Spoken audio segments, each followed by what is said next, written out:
introduce research methodology experts in social sciences. Today, we have a renowned guide, resource person, and expert in HR, banking, and psychometrics, Dr. Madan Lal Dutt. Dr. M L Dutt is a former professor, psychometric and HR, and division head of Institute of Banking Personal Selection, IBPS Mumbai, which is a premier institute in selection testing in India for banks and financial institutions.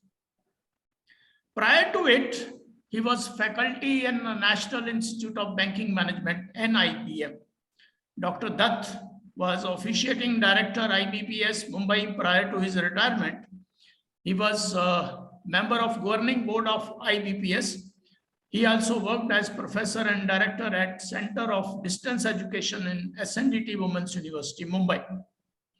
Dr. Dutt was awarded degree of doctorate from the Center of Advanced Studies in Education, MS University, Baroda.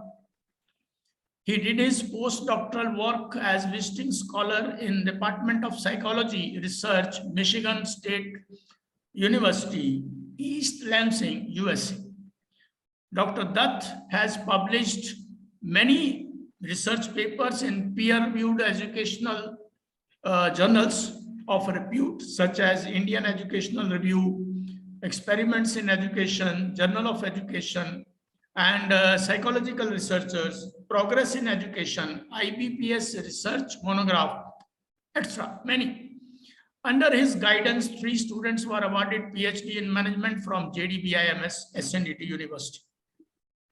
Dr. Dutt has been advisor and coordinator for recruitment, placement, and interscale promotions testing in banks and financial institutions such as SBI, PNB, RBI, ICICI, Axis Bank, HSBC, American Express Bank, a long list, SEBI, NABARD, SIDBI, IDBI, and many more. For more than 3 decades, Dr. Dutt has been associated with psychometric testing and score analysis. He was consultant, exam coordinator to CAT admission program of IIMs and CET for MMS. Dr. Dutt had taught management courses in NMIMS Mumbai, SNDT University as visiting faculty, psychometrics, and HR. Dr. Dutt is currently engaged in visiting advisory role in management institutes of Mumbai University, SNDT Women's University, member of advisory boards, and the chairman of LearnThem, a training and development startup company. Dr. Dutt basically hails from Kangra district of Himachal Pradesh, did his graduation from HP University, doctorate from MS University, Baroda. Sir, welcome to this platform. Researchers at all levels will learn a lot from you. Thank you, sir, and thank you, Dr. Sachdeva. At the outset, please receive my congratulations for listing of your periodical to a highest level of the research. I have been a learner in the research methods, research methodology, psychometricians, and in HR area, and I have learned many things from many senior faculties and from you especially.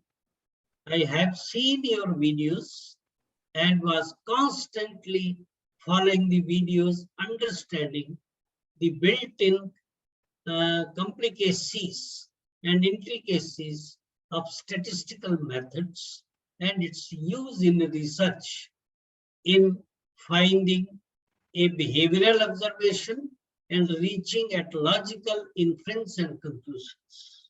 So accept my heartiest congratulations, sir, and I feel proud that I'm with you. Thank you, sir. So nice, so nice. It is great talking to you. It is so nice. I am really obliged to you that you have come on this platform. Sir, we teach research methodology to PG level students as well as PhD students.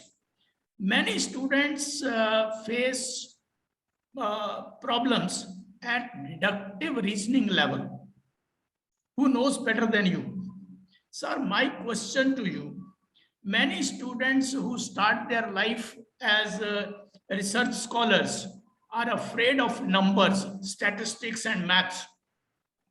Sometimes it is very difficult for them to test hypotheses, which need awareness of statistical techniques.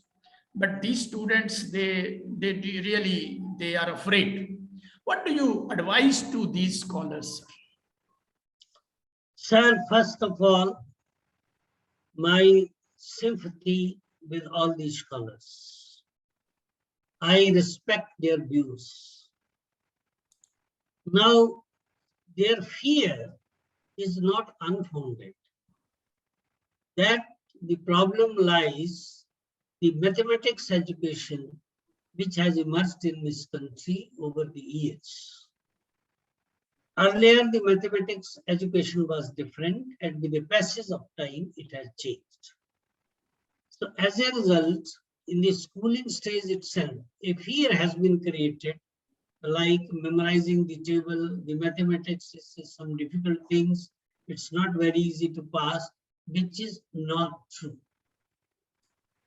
Now I'll explore one by one. The researchers, they are good in conceiving problem, but the difficulty becomes in when they delimit and limit the problem and define the scope of work. Thereafter, they have a lot of aspiration. They want to find everything, the questions which come in their mind. But the research is a very focused activity. So we need to touch the base level.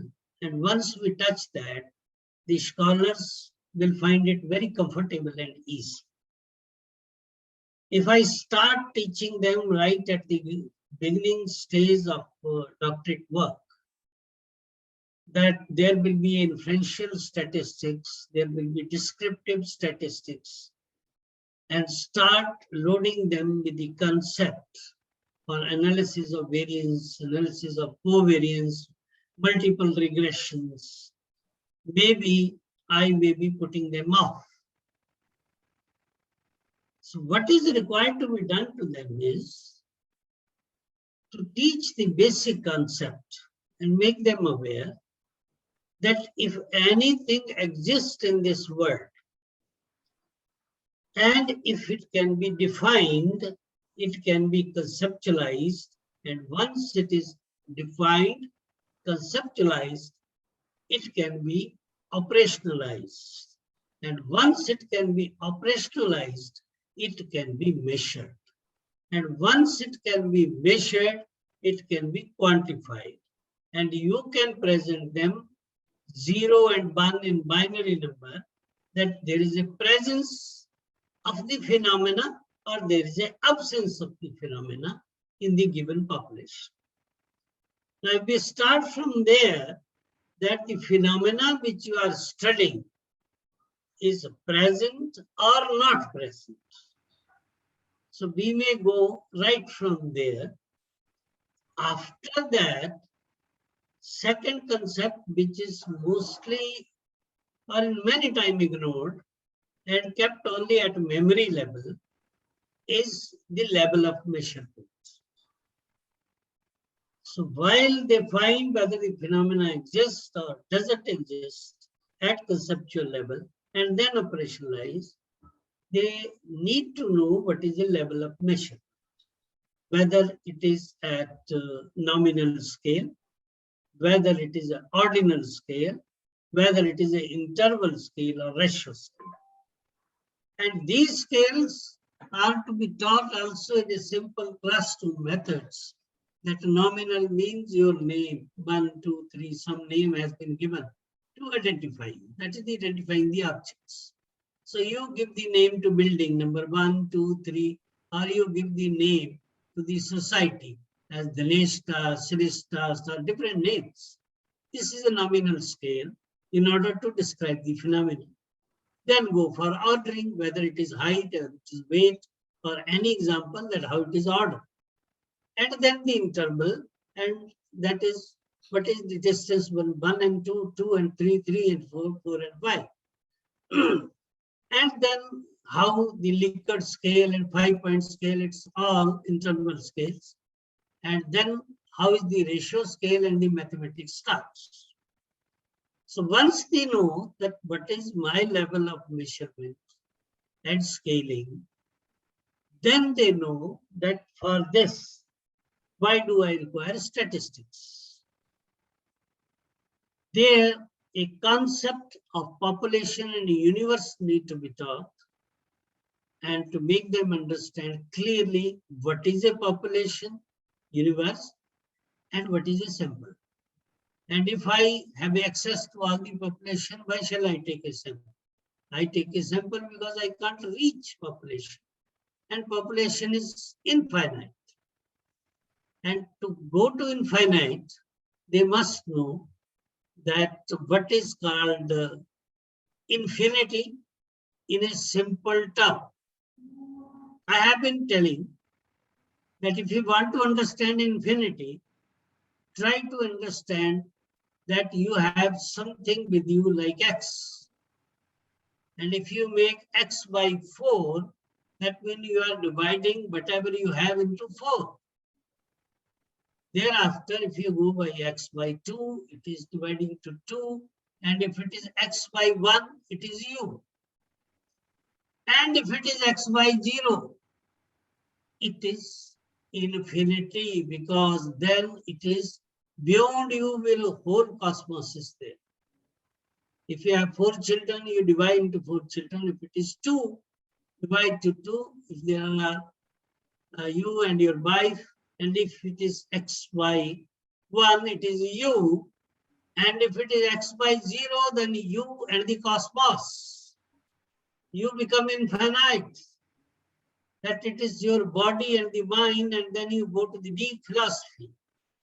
That is where the infinity comes, and the population and universe comes out of that infinity, out of which you take a small sample, and from that sample, you try to infer that what must be the population. Now, once you go to that inference, you ought to know that how do I estimate, or whether the sample which I have given is a better estimate of population or not. To understand this, you ought to have to know that what is the level of significance I put in, without putting into mathematics. That do you want to be sure 100%, 98%, 99%, 95%? And once you make this, then you bring them to the concept of limits. That whether the level of significance is this or this. So if you want 95%, you tell them it is 0.05. And 5 times you are wrong. You are not God. You can be wrong. And to be right or wrong, you hypothesize, tentative guess. Okay, I'm right. If you are right, then 95% of the time, whatever input you give should come back. But still there are 5% chances it doesn't come back.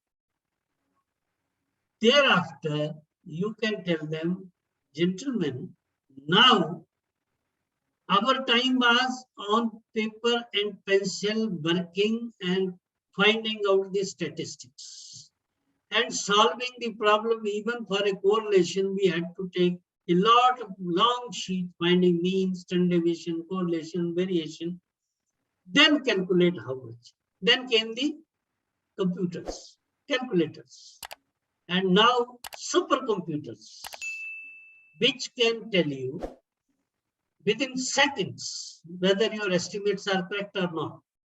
But I, as a researcher, must know what is my level of measurement, and whether it fits to parameter statistics or non-parameter statistics. If my level of measurement directs me to parametric, then I should see into what are different parametric tests. So instead of going into telling them that how chi-square is worked out, how are different rank tests, sign rank tests, and all are worked out, leave it to the supercomputers, they will tell what. But I must know which test I want to use. So the guidance in non-parametric and parametric, same thing, whether you go to t-test analysis, variance, 2-way, 3-way, 4-way, factor, linear, whatever. All this SPSS will tell you. But you must know whether what I'm trying to investigate will fit into parametric or non-parametric. And then what should be my decision of sample? Will I take my cluster? That depends what is my population. Whether it is into cluster, it's better take cluster.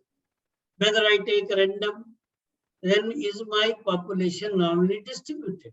That means whatever trait I am studying is theoretically this trait is normal. Then they must understand what is normal distribution. And sir, I have been finding when I take the coin basically and tell them that head will come or tail will come, and toss them and take 2 coin, 3 coin, 4 coin, and I simply told, forget about everything, only do head plus tail raised to power 10 and see how it comes. And do the outcomes without going into the complications of binomial theorem or other theorems. Simply go do it yourself. Conceptually clarify. Similarly, tell the limitations. That it is not only the scale, you must also see whether they are outliers. Not to tell them outlier, they take that something mathematical concept. No. You check that are there extreme scores in your data, and is the frequency of extreme score is high in your data, then probably parametric statistics will give you wrong inference. Go to non-parametric. You have another test available. And the computer will guide you. Which non-parametric? You decide this and it will give the result. Compare with the other and see that what result you are seeing is not there. There are associated questions of hypothesis building, how to build, how to test, how to H0, how to H1, or whether there is a hypothesis or not, whether it is required or not. To give a crude example, whether hypothesis is not required or not, if I want the description of a phenomenon, then I am describing the phenomena as a whole. I cannot hypothesize there because it is a descriptive research. I am studying the housing availability in Mumbai city. Then I am only studying the houses, what type of houses are there, what are different types of houses are there. Presence or absence of housing doesn't come because my phenomena is studying the houses. Then I can scale down within this budget, how many are there within this budget, this pure description. So you cannot hypothesize there. But if you are estimating among us the infinite number of houses in Bombay, what is the probability of those which will fall within 20 lakhs budget? Then you quantify. Then you go to statistics.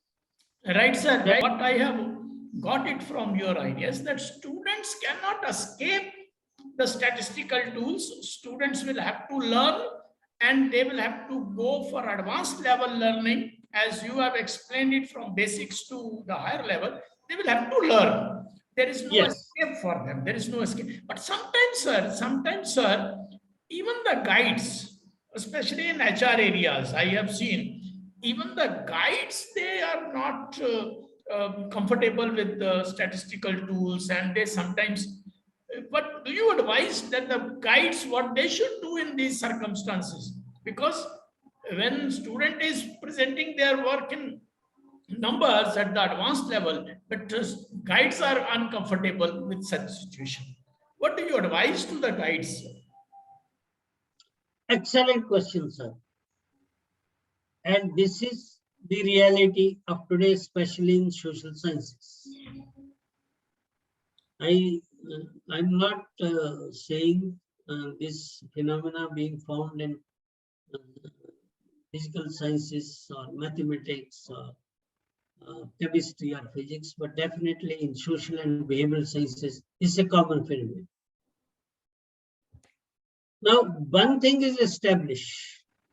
If you want to be a researcher and find out the truth, you ought to know the statistics. You just can't escape out of it. You can avoid complicated formula, but must have a conceptual understanding. If that is true for the student, it is true for those who advise us, to the advisor. Now, if they want to escape and bring the student to the case studies and in-depth studies and descriptive statistics, there is a built-in note of caution. Even in descriptive research, there is always an element of similarity and discriminant analysis. And now the tools have come, especially in software tools have come, which gives the discriminant and similarity analysis. Only then you can describe the phenomena properly without bias. So my suggestion to all the institutions of higher learning and those who are guide, they should be given a refresher course. The basic thing to understand what is a parameter, what is a statistics, what is an attribute, what is a concept, what is a construct. These are the basic things need to be taught. Then SPSS or whatever other RScale or so many tools available, and different tools are growing. But doing a research and escaping from testing of hypothesis, two cannot go hand in hand. If you want to estimate the population, you must be aware with the tool which helps you estimating, and the tool is statistics. And this is statistics. Even historically, we have been taking population estimates. How many grown up, how many old, how many new, even taking a life insurance policy, there is a statistics involved, that how much is the longevity, what is the average age. So you can't escape from that. Only thing is, it should not be feared upon. Even take a NCERT or any syllabus of 10th standard, at least this much statistics you must know. And then you will be able to infer. The suggestion to them is that they should not avoid, even if they want to do a descriptive research, they should be aware of statistics. If after knowing fully about statistics, I come out that I can work without statistics, that is the achievement. But if I don't know the statistics and tell that statistics is not necessary, that is escapism. Then I'm escaping. I agree. So these two things I'll advise, sir, and I'll be clear on that.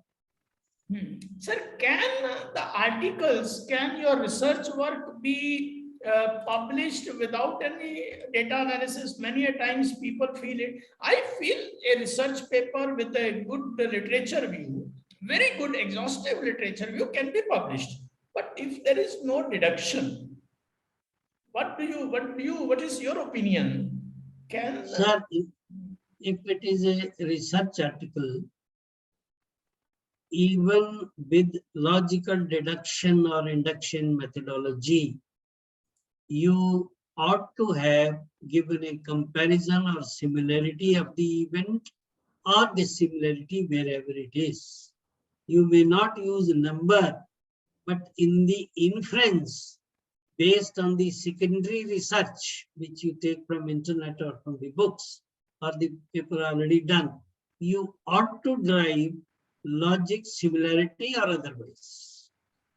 So by publishing the paper, your conclusion should be based on the reasoning and logic right, whether you give a number or not. But number will make reporting easy and easy to understand by the readers. Your own logic and inference may have your own conception, but it should be internationally accepted conception.